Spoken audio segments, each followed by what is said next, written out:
Hi guys, welcome to True Crime Wine Wednesday. Dear Lord, I hope it's Wednesday. If you're new here, hi, hello, welcome. I am Sherilyn and I am so glad you found me. If you're not new here, welcome back. Thank you for joining me every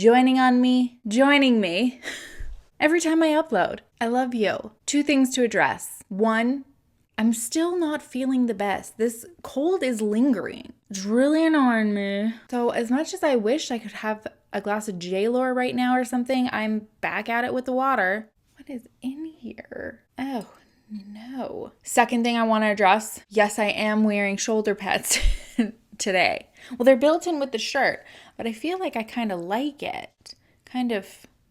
I'm looking at the camera and I felt like at first I was like, oh, maybe it's a little bit slimming, you know, like because it has it here. And then I've got like the littler arms, but now I'm just like, do I look boxy? I don't know. You guys have to let me know. It looked really cute on the hanger. Third thing I want to mention. I believe it was Christy Riley who is the first person to say the term Sippendales when referring to our true crime fam. And I need to know what the consensus is on that, like, because I'm obsessed. To be able to combine one of my favorite childhood cartoons from the 90s into, like, sipping wine, genius. Let me know your guys' thoughts, because I'm all about this Sippendales. All right, we have a lot to get into today, so we're going to get right into it. Before we do, I want to thank our sponsor. So hang tight with me real quick while I do that.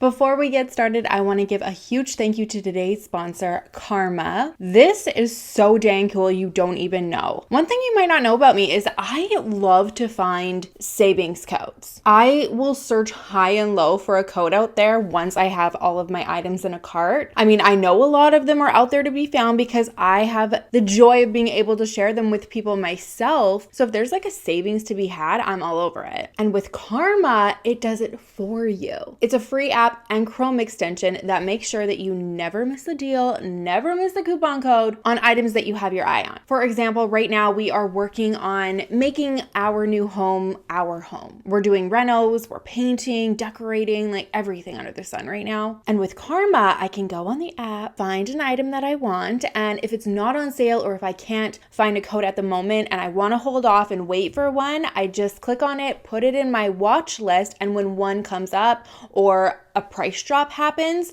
I get notified. Right now, we are just about getting ready to completely remodel our bathroom. Very exciting, very stressful, but it's been great because I can add items that I find to my bathroom watch list. And then I just set up notifications for if there's a price drop or a coupon code to come up. And then I can save because I'm not gonna lie. The rental world is not the cheapest world to be in. So if there are savings out there, I would like them. It's super easy peasy. You can click the link below, down the free extension or app, and dive right in. If you're using Karma on your computer, there's also a really great feature that will scan the internet for an item that you have in your cart. So if there's a coupon code out there, it'll just apply it for you at your checkout. A nice thing too is that you can save items into different wish lists, so you can kind of keep it all organized. If you want fashion in one, you can do that and then have home decor in another, kitchen in another, whatever your shopping categories are. It just kind of keeps things a little bit more clean. You'd think this could be disastrous, but it actually helps me to not be so impulsive and just spend to spend, which is a struggle of mine and why I am such a code gal. Before Karma, if I got to the checkout, went to go search for a code and didn't find one, I would just buy my purchase at full price. But what I like is that there's an option out there that cart will still stay where it is. I have those items in my wish list, and then when either a price drop comes or a code comes, they're gonna let me know when that opportunity arises, and that keeps me in check. They also have a cashback program, which is really awesome, not just because of the whole cash back feature. But there are certain retailers that Karma will provide you with your cash back on, as well as donate proceeds to a good cause. So it always feels good when you can justify those purchases, you know? If you want to check it out and start saving too, I have the link for you in the description below to download the free Chrome extension or app. Happy savings, you guys, and thank you again so much, Karma. All right, riddle time. With the shoulder pads, that felt very Liza Minnelli. All right, a man is found murdered in his office. The suspects are Peter, Julie, Jason, Molly, and Brian. In the office is a calendar with the numbers 6, 4, 9, 10, 11 written in blood. Who is the killer? Super pumped to hear your guys' answers on this one. All right, let's get into it. Grab your drinks, grab your snacks, grab your tea, grab your bath salts. Has the term bath salts been ruined forever since the whole bath salt like zombie thing that went like down quite a few years ago? I feel like I've never been able to say bath salts the same. So maybe grab your bath bubbles, bubble bath, whatever you need to just sit and hang out for the next little bit together. All right, this case is one that I saw quite a while ago, years and years ago, actually. And it's one that always stuck with me because I guess it's like one of those ones that has like everything. You know how there's like this case had it all, the money, multiple affairs, lies, murder. But there is something about that sticks with you. I think almost because you feel like people with affluence are untouchable almost, and a lot of these cases surround wealthy people. And something about that adds this element of pulling you in. I don't know what that is. Let me know what that whole thing is about. It's weird, but it does. And that's what this case did to me years ago. Today we are talking about the murder of media mogul Stephen Beard. Stephen Franklin Beard was born November 27th, 1924 in Austin, Texas. There's not a lot out there about his childhood and upbringing. What I was able to find was more about his life after graduation. Stephen attended the University of Georgia, majoring in advertising and marketing, but World War II put a hold on his path. He ended up joining the Navy and was trained as a pilot. After the war, he resumed his career and life plans. He married his wife Elise Adams on April 10th, 1948, and got a job in sales at a radio station. After a few years at the radio station, he was hired as the assistant to the president of an ad firm and then moved on to be the general manager of a media station. That's where he carried out his career and really succeeded in life. He made a lot of money, was able to retire, and after retirement, he dipped his toes in real estate investment, did very well there as well. And then he had one of those full circle moments where he established his own broadcasting and media businesses. He was the co-founder of the Fox affiliate KBOV and making big bucks. His family describes him as a very loving guy, really fun. He would give the best, longest hugs, and he had a voice that carried and you could hear it from like a mile away. He loved his vodka, cheap vodka, not the expensive stuff, and he was nicknamed Big Daddy. Stephen and Elise had 3 children. They had Stephen III, their daughter Becky, and another son, Paul. His dogs, Nikki and Megan, were also considered children. Megan was his wife's dog who she brought home from the grocery store parking lot one day when she found her abandoned there. And when I say these dogs were treated like children and loved and adored, I mean it, as they should be. But these dogs were rockin' lavish lifestyle. They were sleeping in little dog replica beds of their own that apparently cost about $6,000. It was pretty much peanuts to Stephen though. He had money, honey. Allegedly, he was worth $40 million. I couldn't find anywhere if he had nice cars and stuff like that, but I know he was driven around in a limo wherever he went. He couldn't be bothered with driving. He spent his money on that type of stuff. Went around on a limo everywhere he could, traveled a lot, and then spent almost every single day at the Austin Country Club, which apparently is the oldest country club in Texas. I guess it's where the super bougie people hang out, and Stephen and Elise were among the regulars there. His wife Elise loved the club. She was an avid golfer. She also loved socializing, so any excuse to host a party, she was down. And she fiercely loved Steve. She was his #1 fan her whole entire life. So when she was diagnosed with terminal brain cancer, it was heartbreaking for them to realize that after 45 years of being married, they were going to be separated. Elise passed away on October 13th, 1993, and it really took a toll on Steve. He didn't know what he was going to do without her. He was somebody who needed companionship. He had been with his wife for 45 years, and all of a sudden he was so lonely not having anybody. So 2 weeks after Elise passed, he asks a 30-year-old waitress at the club named Celeste Martinez if she'll join him for dinner. Celeste was ending her third marriage to Jimmy Martinez. She wasn't described as a showstopper necessarily, but she had this personality and this swag that drew you in. She definitely knew how to work a room and anybody that she had her eye on. Stephen losing his wife and Celeste going through a separation is something the two of them bonded over. They were both a fan of the drinks, so they became drinking buddies and used that and each other as a tool to escape reality. Celeste appeared to have a lot to escape from in her life. She was born in 1963 in Camarillo, California. Her biological parents are unknown. Allegedly, Celeste met her biological mother one time and she said it was not the best encounter. This woman said she was not her mother, that she was just the incubator that brought her into the world.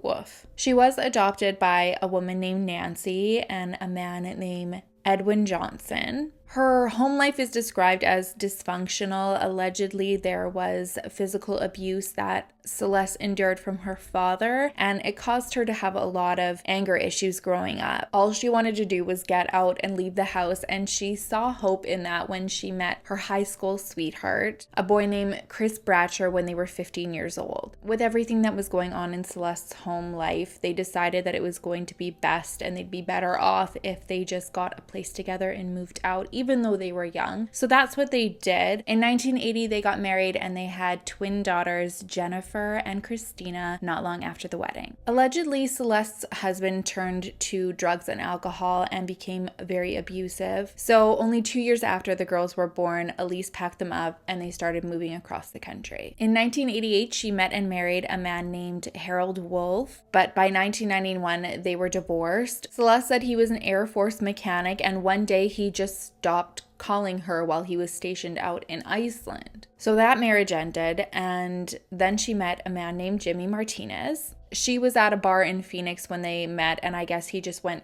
right up to her and said, "I'm gonna marry you." And he was right. Within a month of him saying that, they moved to Texas together, and then 4 months after that, they did get married. They settled into Austin, where she got a job at the Austin Country Club, and that's where she met Stephen and his wife Elise when she served them at their regular spot, table 99. I guess he wasn't the staff's most favorite person. He was kind of high maintenance, but Celeste didn't mind serving him at all, so she was almost always their waitress. Which is why when he asks her to dinner, they already had a little bit of a connection, a rapport going, and she agrees to go. I'm assuming it went quite well because days after the dinner, he hires her to come on as his house assistant. She takes him up on the offer and then quickly she is promoted to lady of the house. He lavished her with gifts. She got an entirely brand new wardrobe. He didn't want her to be seen in the clothes that she was wearing prior to meeting him. She got new jewelry, a new SUV. And then on February 18th, 1995, she became his wife. He was 70 and she was 32. So not everybody was really stoked about this, specifically Steve's children. She was seen as somebody who was taking him for a ride in their eyes. I read in the book The Fortune Hunter by Susie Spencer that Stephen told his children everything was okay and that he felt bad for Celeste and that he was wanting to take care of her because she had cancer. Now, I couldn't find any proof that she ever had cancer or told people that. So I don't know if maybe he was telling his children that to make them feel bad for her. I don't know. After getting married, they built this beautiful home on Westlake Drive in Toro Canyon. I mean, this house, it wasn't a house. It was a mansion, the mansion of mansions. It had wings in it, you know? Not flying wings, but wings for the adults and children and animals. Office. Celeste's life definitely did a 180. She was living in a mansion, had designer everything, was traveling the world, first class everything, and she wasn't complaining. She was a fan of money and made that very clear. A $30,000 shopping trip was apparently just a day of shopping for her. She joked with her friends that she was able to shop this way because of her weekly ritual, which she called the Sunday suck. I feel like I do not even need to go in context there at all and risk not getting monetized for it. She said that's how she got her allowance to shop, and she shopped. Her closet was packed with clothes that the majority of had tags on them still, and hundreds of shoes that were still in the shoe boxes. But as the old saying goes, money does not buy happiness, and according to court documents, things weren't off to the greatest start. 4 months after they got married, records show that Stephen Beard filed for divorce from Celeste, but shortly after the request, it was withdrawn and they reconciled. Celeste describes the home life as very chaotic. She refers to it as a war zone of arguments. There was definitely a lot of pressure. Celeste was in a bitter custody battle with her ex-husband over their twin girls, and she didn't have the money to fight. So a lot of their early relationship was Steve hiring the best lawyers so that Celeste could have the girls come and live with them. The battle ended with one of their daughters, Christina, coming to live with Celeste and Stephen, and her daughter Jennifer staying with her father. But in 1996, her ex-husband and the girls' dad took his life, so Jennifer moved out with Celeste and Stephen and joined her sister. The girls were described as standoffish at first, especially Jennifer, who, when she came to live with them after her father had passed, that was the first time that she had met Stephen. But it didn't take long for them at all to quickly warm up to him, and they really grew to love him and look up to him like a father. Steve took care of them like they were his own girls. 2 years after they moved in 1998, when the girls were 17 years old, he even adopted them, which is pretty cute because they're only a year away from being adults. But he wanted to show them how much they meant to him and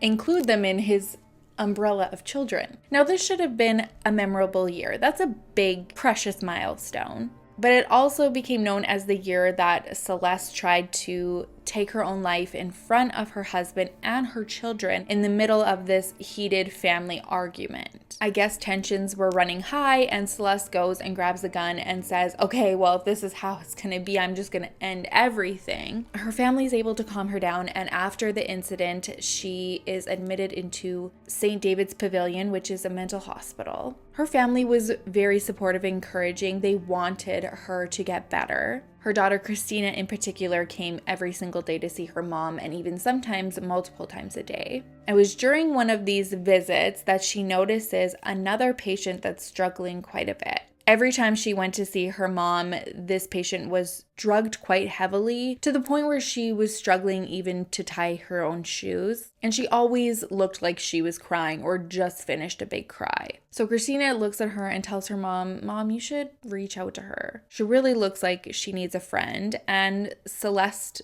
thought it was a good idea, maybe a good distraction to take on somebody under her wing. So she goes to introduce herself and learns that this woman's name is Tracy Tarleton. Tracy came from a very wealthy family. Her father was a well-known attorney in Fort Worth, Texas. She had 2 brothers, and it made her really tough. She was expected to keep up with them, fish like them, hunt like them, fight like them. It wasn't painted as one of those families where the youngest was a daughter and the big brothers were the protectors and doted on her. It sounds like it was almost expected for her to be tough, and it wasn't something she wanted. It's almost like she did want that, be the little girl and not need to keep up with them. It wasn't something she ever expressed, though. She put on a happy face and just went on with how she thought she was supposed to act. Growing up, she was very well liked. At her summer camp that she went to every year, fun fact, it was Camp Longhorn, and Hilary Duff also went there for summer camp.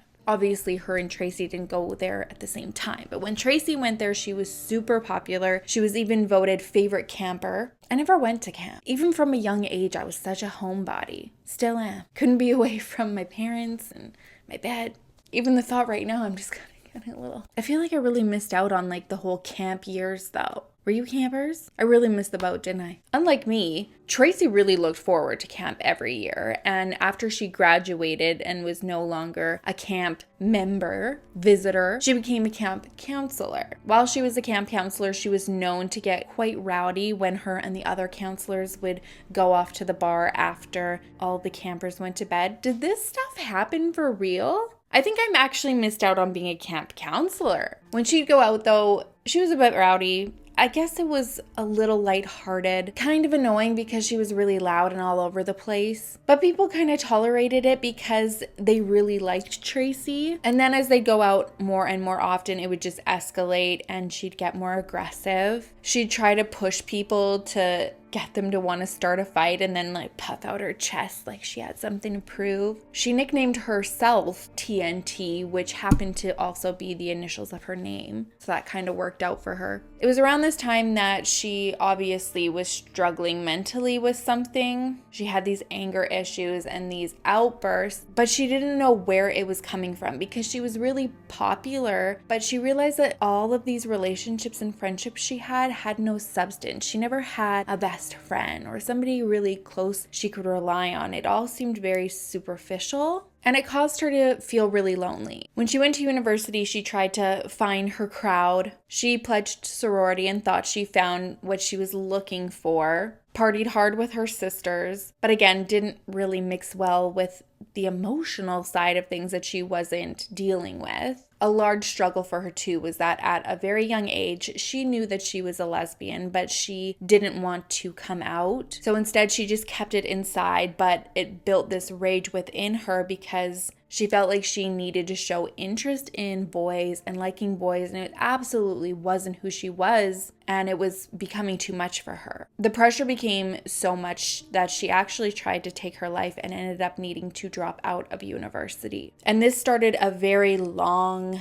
road with mental illness and addiction issues for her. Things had gotten so out of hand for her that she had to go to rehab for a heroin addiction. But after she got out and she was feeling better, she decided to go back to school and prove to herself that she could do it. And in 1989, she graduated with a Bachelor of Science degree in biology. After graduation, she got jobs in fish and wildlife and bat conservation. She worked with a lot of nonprofits and did a lot of good work with conservation groups. Eventually, she took on the role of general manager at a place called Book People. She said it was her dream job. She had a lot of responsibility, but it was a lot of pressure. It was a position where she was managing over 150 staff members and working about 60 hours a week. Unfortunately, sometimes these situations are also used as a distraction and you might not even realize it. And I think that's what happened with Tracy here. It's almost like she did appreciate and love her job so much, but she was pouring everything into it, working these insanely long hours, had a lot of pressure on her, and she was letting her mental health take a back seat, and you can only sustain that for so long. So unfortunately, in 1999, she reached a breaking point and popped off on some staff in front of other staff members and customers. And she ended up getting admitted to St. David's Pavilion to get help, where she met Celeste. Celeste said the two of them bonded a lot over childhood trauma that they both experienced, and they both could relate to that feeling of not having a really close good friend. So they became that in each other. They were incredibly close and made this connection in a very short period of time. The feeling between them was almost, how did we get on in life without each other? They became inseparable. Allegedly a little too inseparable, if you know what I'm saying. Rumor has it that a nurse walked in on them one day and they were quite handsy, and Tracy had to be moved to another room. In June 1999, they were both discharged, but they remained very close. Tracy spent a lot of time at the Beard Mansion. Celeste lavished her with gifts with her allowance money. She even threw this huge work party for Tracy at her and Stephen's lake house. And Celeste's family, specifically her children, didn't really know what to think or how to process the relationship and this friendship between Tracy and their mom. They felt like it was extremely obvious that Tracy was in love with Celeste. She was always around. They were always really touchy. Celeste would sit on her lap, whisper, like play with her neck. It was just a little bit too much for being buddies, you know? It was something Celeste always brushed off, though, and denied. She'd just be like, oh, Tracy, she's a lesbian, but that just doesn't mean she loves me. But then one night, Christina goes to her sister, Jennifer, and tells her that she just walked in on Celeste and Tracy making out in one of the spare bedrooms. And they're pissed. Cheating is cheating. Whether you cheat with a man or you cheat with a woman, it wasn't right. And now they felt involved because they walked in on the situation. And Stephen had become a dad to them. He took such good care of them. So they were so mad for him. They didn't feel comfortable not saying anything to him. So they went and they told. No spoiler alert, he's livid. So he confronts Celeste and tells her that Tracy's not allowed at the house anymore. Celeste denied anything happening. She told him whatever her daughters said they thought they saw, they were mistaken. But she agrees with Stephen's terms and Tracy doesn't come to the house anymore. 2 months later, on the night of October 2nd, 1999, Stephen is jolted awake in bed, clutching at his stomach in excruciating pain. He looks down and he's horrified at what he sees. He thinks he's just experienced some unexplained medical catastrophe and that his stomach just combusted. He tries to call out to Celeste, who is sleeping in her daughter Jennifer's room because Jennifer is with her boyfriend at the lake house for the night. Apparently this was something that Celeste often did. She didn't sleep in the bedroom because Stephen's CPAP machine was too loud for her. But she's too far away. He's calling out, nothing's happening. He manages to be able to reach for his phone, calls 911, tells them he has no idea what's going on. He needs an ambulance immediately and he's holding his stomach in. Police arrive in minutes. What they don't realize is there's a sliding door next to the bedroom that is unlocked. But they're trying to get in the more mainstream way through a door or window. So they find one and they smash it open. They see Stephen standing in his bedroom holding his stomach, go to administer aid. And while this is going on, Celeste and her daughter are still sleeping. But Celeste's dog starts barking because she hears a noise. And Celeste says she wakes up scared and goes to her daughter's bedroom and wakes her up to come and search the house with her. The two of them are creeping down the halls looking to see what's going on, and they quickly see that there's a police officer near the bedroom. This officer said that Celeste very matter-of-factly walked towards him asking, "Who are you? What are you doing in my house?" He tells her, something happened to your husband, just trying to do my job and save his life, ma'am. All of a sudden, when she hears something's wrong with Stephen, she turns hysterical, trying to get into the bedroom, and they've got to deal with her, keep her out, tell her she doesn't want to see him in this condition. Everything's happening so fast around them, and it seems very confusing. They're trying to make sense of this injury. So they ask, has he recently had any surgery to his stomach? Celeste says no. And then seconds later, one of the other detectives calls out and says that they just found a shell casing in the bedroom. An ambulance arrives quickly. Stephen is airlifted to Brackenridge Hospital, where he immediately goes into surgery. And back at the house for the detectives who are sticking around now processing a crime scene, they realize that sliding door to the bedroom was unlocked, which I'm sure the detective who smashed the other one was like, that would have been really convenient knowledge prior to breaking down the other one. They did think that it was a little odd that this door was unlocked. The area was really nice, but for a house with so many valuables and so many doors and opportunities for somebody to come in at night, they were like, why would you leave it unlocked? The house was equipped with a security system, but it was not turned on that night. It also had a huge gate that would block anybody from coming onto the property. But again, that gate was wide open when the police arrived that night. Robbery was quickly ruled out because there were valuables everywhere untouched. Celeste had a lot of jewelry that was in plain sight. Stephen's wallet was also just sitting right in the room untouched too. Back at the hospital, some of the detectives that had joined the family waiting on news for Stephen were kind of side-eyeing Celeste. One of the female detectives said to her partner, something is up with her. We got to keep an eye on her. She's wearing a bra. In the middle of the night?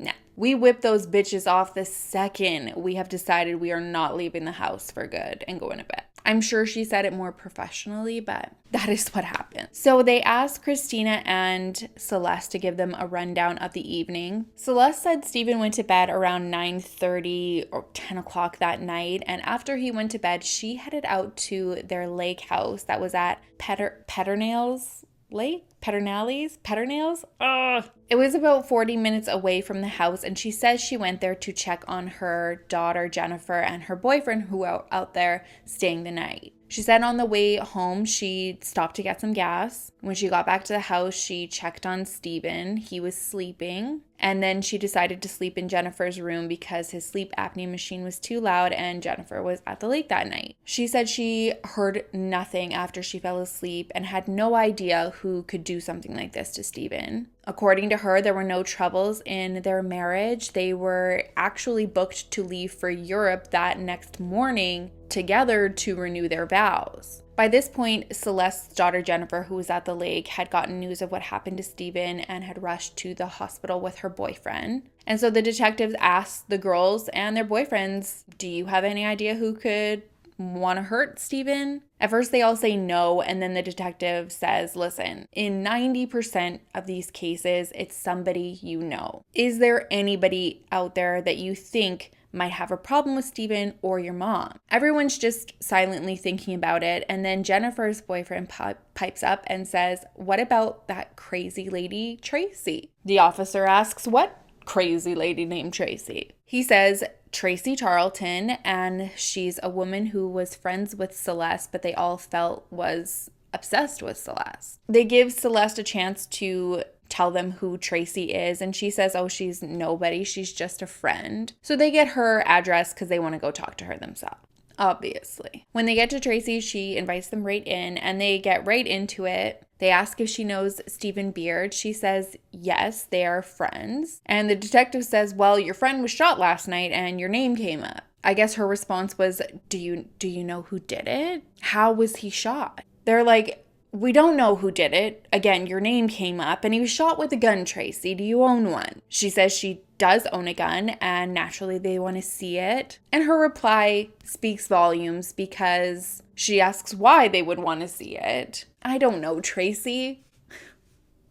She also asks if she needs a lawyer, and the detectives say, well, that's up to you. You can get a lawyer if you want. I can leave here, go and get a warrant, seize the gun, and just take it from you, or you could just make it really easy and give it to me now. So she goes to her closet and gets it. While she has stepped away, they're looking around her apartment and they're noticing a lot of photos of her and Celeste together. Much more than what you would expect even really close friends to have in their house. They look like a couple, and it was a lot of them, and there was only photos of her and Celeste, so they make a mental note of that. Tracy comes back with the gun, gives it to the detectives, says to them, hey, it has been recently shot, but it wasn't shot at the Beard residence. I brought it to the shooting range, and last night I was nowhere near the Beard house. I went out for some beer and pizza and came home and went to bed. They take her statement, take her gun, leave her house, and miraculously, Stephen pulls through surgery. The detectives understand that he needs to recover, but they really want to speak with him and see if he has any insight on who might have done this. They don't even know if maybe he saw the person before he called 911. Unfortunately, Celeste refused to allow them access to Stephen. They tried to explain to her, we're trying to find answers for you and your family. We don't want to derail any healing for him, but don't you want to know who did this and feel safe in your home again? She said she couldn't allow it. Stephen needed to recover, and it was him that was requesting that they not come in and talk to him. The detectives backed off a bit, but they're still coming every day to see if they have an opportunity to chat with him now. And Celeste continued to refuse and even hired a defense attorney to protect her and Stephen from the detectives. So they're carrying on as well as they can behind the scenes, waiting for results to come back on Tracy's gun and the shell casing that was found at the Beard house. And they're hearing some whispers about Tracy. I guess people were suspicious that she was connected with another good friend of hers' husband's shooting. It was a friend of hers named Zan who she met at AA and was her sponsor. And the rumor was allegedly Tracy fell in love with her. Zan's husband was responsible for shooting himself, but some people speculated that it was actually Tracy who did it, so that if he was out of the picture, she could move on in. And it certainly did look that that's what she was trying to do the night that everybody found out that he had passed. Tracy was the first one at her house, not letting anybody come in. She told all Zan's friends and family that it was too much to have them around and that she just needed to process and grieve. After he died, she moved in with Zan, was her date for work functions, fully appeared to be in a relationship. But it seemed like a few months later, Zan called everything off with Tracy. And Tracy didn't take it too well. She ended up in a psychiatric hospital after that. And now she's being looked at being too close to another friend and this friend's husband being shot. On October 7th, the detectives get a call back that the shell casing found at the Beard house matches Tracy's 20-gauge Franchi? I'm not a gun gal. After the results came back, Tracy was charged and arrested with injury to an elderly individual on November 4th, 1999, and shortly after was released on bail. By this point, Stephen had been in the hospital for 4 months and had gone through multiple surgeries. He had done extensive rehabilitation. So on January 18th, 2000, he was sent back home. This was huge. I think anybody who first heard the news of him getting shot by a shotgun didn't think this moment would come. So everyone's so happy for Stephen, but unfortunately, the day after being sent home, he's sent back to the hospital because he went into cardiac arrest. When he gets to the hospital, it's discovered that he has this severe infection that is just spreading uncontrollably, and 3 days later, he dies. It was a huge shock to everybody because, like I said, his family and friends couldn't believe what he had just survived, and it seemed like he was just on that last haul of healing and he was ready to do it at home. He had gone through months of rehabilitation. He learned how to walk again. He was cracking jokes with everybody, making plans for his business. And the doctors were really optimistic with his healing as well. He even joked with his friends that it was such a good thing that he was such a heavy man, because if he didn't have all that padding and cushion when he was shot, it could have damaged his organs more than it had, and that he would have died. When Tracy gets the news that Stevens died, she knows that those charges that are against her are going to be increased to murder. And that evening, she was rushed to the hospital after trying to take her life with alcohol and medication. She arrived at the hospital in time and survived. So on February 16th, 2001, those charges were upgraded to murder. After she's arrested, she's brought in for questioning and given the opportunity to share any information that might be helpful to investigators moving forward with the case. They specifically wanted to know if there was anything she wanted to get off of her chest involving Celeste, and she declined. After Stephen died, Celeste said her world fell apart with him leaving. She said that she actually went crazy because of the guilt she felt. However, her actions didn't really align with what she was saying she was feeling. One of the first things she did was call the bank to see what her allowance was going to be moving forward now that Stephen had passed. Stephen had set up in his will that if something happened to him, Celeste was only to be given an allowance to spend every month and that she could not just have free access to the money. So she wanted to know what that was. Her daughters, they were broken and mourning after who they saw as their father had passed, and they felt like their mother's actions were really unsettling after he died. Here they are upset and morose, and Celeste's upbeat. She was laughing all the time. She was happy. She even looked like she walked with, more air, like lighter in her step, like pressure had been taken off of her shoulders. She went on living her life. She hired an assistant to help her live the best life she could, it appeared. She partied all night, slept all day. Her assistant said that the two of them would go out and party like they were in their 20s again. And quite quickly, Celeste started dating one of the bartenders at a bar that they frequented. His name was Spencer Johnson, but he went by Cole, which was short for Colin, which was his middle name. Colon, Colin.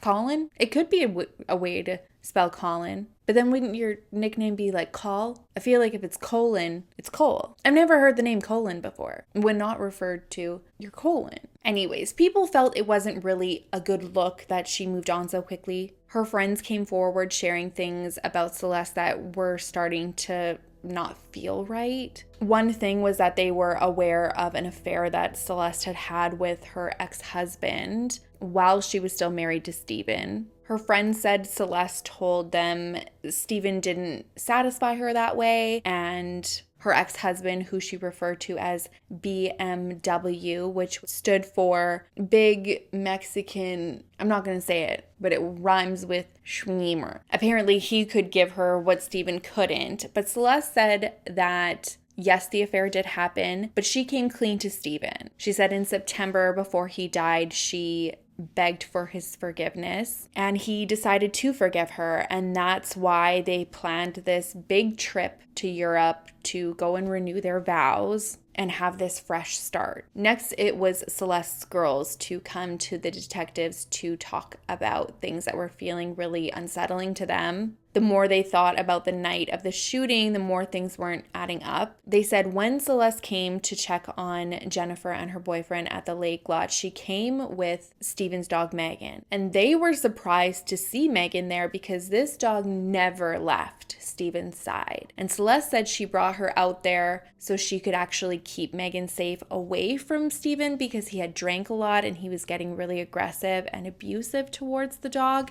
And at the time they were like, oh my gosh, okay. And the more they thought about it, it was not in Stephen's character to do that at all. They believed Maggie was brought there so that she wasn't in the way of somebody coming into that bedroom because she would fiercely protect Stephen. After the twins come forward to the detectives, it's decided that it's in their best interest to get a protection order against their mother, which probably was for the best because they had stuffed so much down that was coming to the surface that was making them sick. They said they remembered their mom crushing sleeping pills in their father's food to make him go to bed. She also would replace his favorite vodka with 190 proof Everclear to make him pass out so she didn't have to deal with him. They also said there had been several occasions where Celeste threatened them and told them that she had actually already prepaid for their funeral and already bought their caskets and they were waiting for them. So the girls were granted a restraining order, and you'd think that this would be a really devastating time in a mother's life and she wouldn't really want to celebrate or have reason to celebrate, but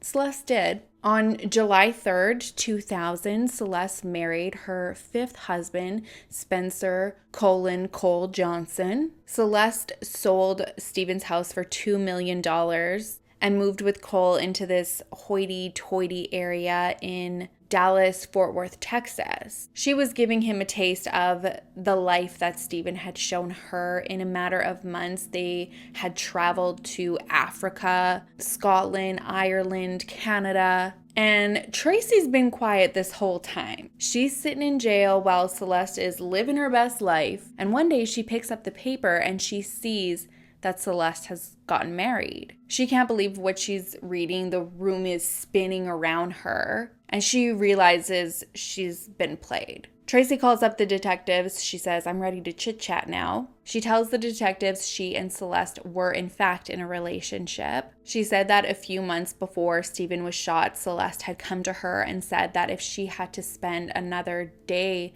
living with Stephen, she didn't think that she could mentally do it and she would take her life. Celeste told Tracy that Stephen physically and verbally abused her and her daughters, and because of this, she was too scared to just up and leave him. Tracy, who had been abused as a child, said that this was very triggering for her. She saw Stephen as the monster who had hurt her and was projecting those emotions on to him. And so she promised Celeste that anything that she could do to protect her, she would. She admits that she knew about what Celeste's twins had talked about in terms of swapping out alcohol. She said that they did that so that they could spend time together, because once he passed out at 11, they could go out and do whatever they wanted until like 3 o'clock in the morning. She also said that there was a time they tried to make him overdose by crushing ecstasy in a drink, but he survived. He also survived an attempt of poisoning a chili dog of his. Tracy said Celeste was putting so much pressure on her that one evening she put sleeping pills in his drink. He passed out. She called Tracy to come over and try to suffocate him, but Tracy said she just couldn't go through with it. It was 3 months after that incident that Celeste said, "Today's the day. I can't go on anymore." Tracy said Celeste told her, "I know you have a gun. Either you take him out with it or I'm going to use it to take myself out." With that, Tracy felt like her only option to protect Celeste and keep her alive was to shoot Stephen. She said she drove to Stephen and Celeste's. The plan was for Celeste to leave the gate at the front open for her, to turn the alarm off that night, and to leave one of the side doors near the bedroom open. She said she walked into the bedroom. Stephen was sound asleep. She stood at the end of the bed,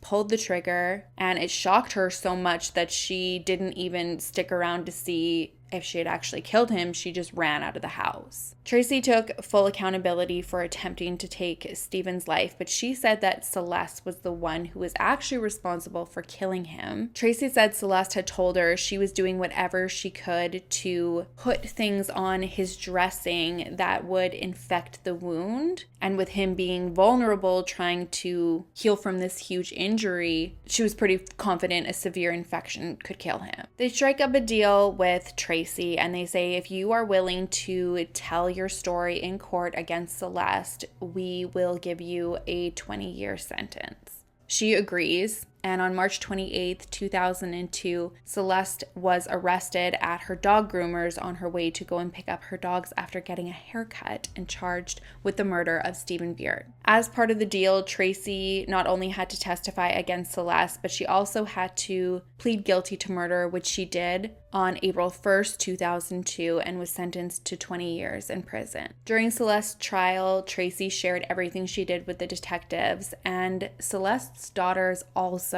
testified against their mother and corroborated a lot of what Tracy said. Celeste's defense was that Tracy was unstable and obsessed with her. She said she had been known to suffer from mental illness in the past, and she believed that her belief that they were in a relationship might have been triggered by schizophrenia. From my knowledge, Tracy's never been diagnosed with schizophrenia, and from my knowledge of people who have schizophrenia, they don't go on like making these imaginative relationships up. It's much more difficult to deal with in terms of psychosis and hallucinations and hearing things. It really upset me when I read that because I was like, that's not how it works, Celeste.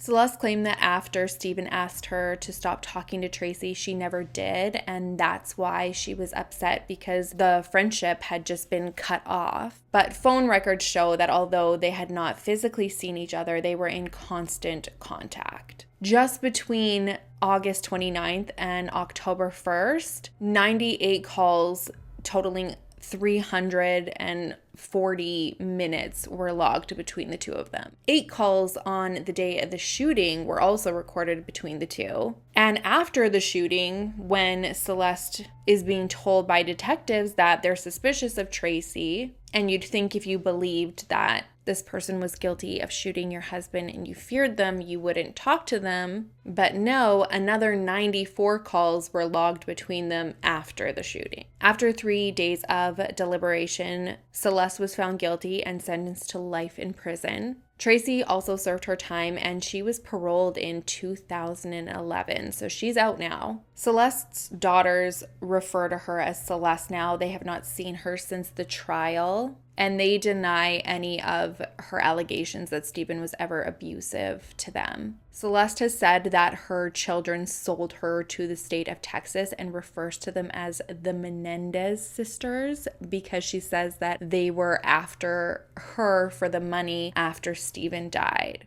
To this day, Celeste still proclaims her innocence. There's a website that I came across. I don't know if it's run by her. I think it's not run by her, but she's definitely got a hand in it. It's called Free Celeste, I think. It definitely seems like she has a big part in it. On there, she's got messages to her daughters where she's speaking to them, asking them for forgiveness. She also has this side tab where there's versions of what happened that night, her explanation, the real relationship between her and Tracy. And reading it, I came out feeling even more sure than I already was that she definitely had knowledge about what happened. I'll read a few quotes here referring to the crime. So this is when she's talking about what happened the night of the crime. On October 2nd, 1999, around 3 a.m., Tracy Tarleton shot Stephen Beard in the stomach with a 20-gauge shotgun while he was sleeping in his bed. Dick DeGuerin said, just a note, Dick DeGuerin was her lawyer. Dick DeGuerin said Tracy Tarleton shot Stephen Beard in the stomach because it was the only thing she could see. Stephen Beard was sleeping on his back, and he was morbidly obese, and he had a very big stomach.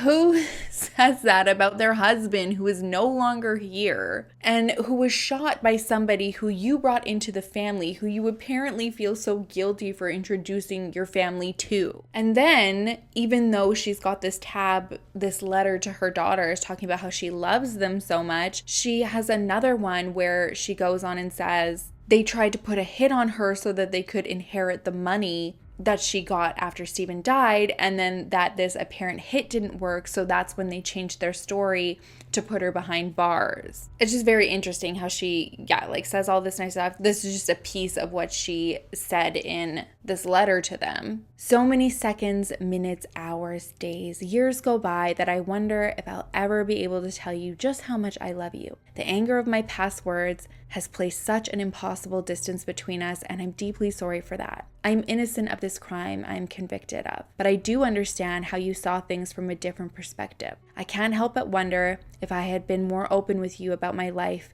and less concerned about appearances, would I be here trying to convince you of how much I love you? Or would you just feel it and know? Okay, and then in the next tab, she says, Tarleton testified that she and Celeste had a sexual relationship, both at St. David's and at Timberlawn. Celeste vehemently denies this. Motels were mentioned, but there has never been any records produced for any so-called liaisons. Even the teenagers, with their devious behavior, couldn't get any pictures to support their testimony of Celeste being intimate with Tarleton. Which is it, Celeste? Can you see where the twins are coming from, or are they devious and trying to put hits out on you? Her claim is that Stephen died of natural causes. She said he died from blood clots from the injury. But then she's also said that he developed sepsis and died because of that. So it's like, which one is it, babe? Where are you trying to deflect from and onto? Yeah. Lots to unpack here today. I don't want to say I feel bad for Tracy. She was very well aware of what she did and that it was wrong. What I will say, though, is Celeste is a master manipulator. And for someone who was unstable with their mental health like Tracy, she had gone in and out of mental health hospitals for decades. She's like a puppet for somebody like Celeste. Even Celeste's episode in the mental health hospital where she met Tracy, that was manipulation. She got in a fight with her family, didn't get her way, and then pretended that she was going to take her life so that everything could spin back and deflect any responsibility off of her, and then they would just feel sorry for her and forget why they were fighting. So even though she didn't pull the trigger, she is very much deserving to be in jail, in my opinion. I'm very curious to hear your guys' thoughts. I don't know if sometimes I get clouded because I see things from a different perspective coming from somebody who suffers from mental illness. It just seems like such an easy cop-out sometimes to just put it on somebody, which is what I feel like Celeste tried to do. You'll have to let me know your thoughts, though. That is it for me today, you guys. If you haven't already, please don't forget to like and subscribe. It means the world to me. I love and I appreciate you so, so much. The answer to today's riddle: a man is found murdered in his office. The suspects are Peter, Julie, Jason, Molly, and Brian. In the office is a calendar with the numbers 6, 4, 9, 10, 11 written in blood. Who is the killer? And the answer is Jason is the killer. The numbers indicate the months, and the first letter of each month spells out Jason. Example, 6 is the 6th month, June, J, 4th, April, A, 9th, September, S, 10th, October, O, 11, November, N, Jason. Okay, I gotta go. I'll see you in the next video. I will miss you terribly. Until then, make sure to love each other, love yourself, and I will see you soon. Bye.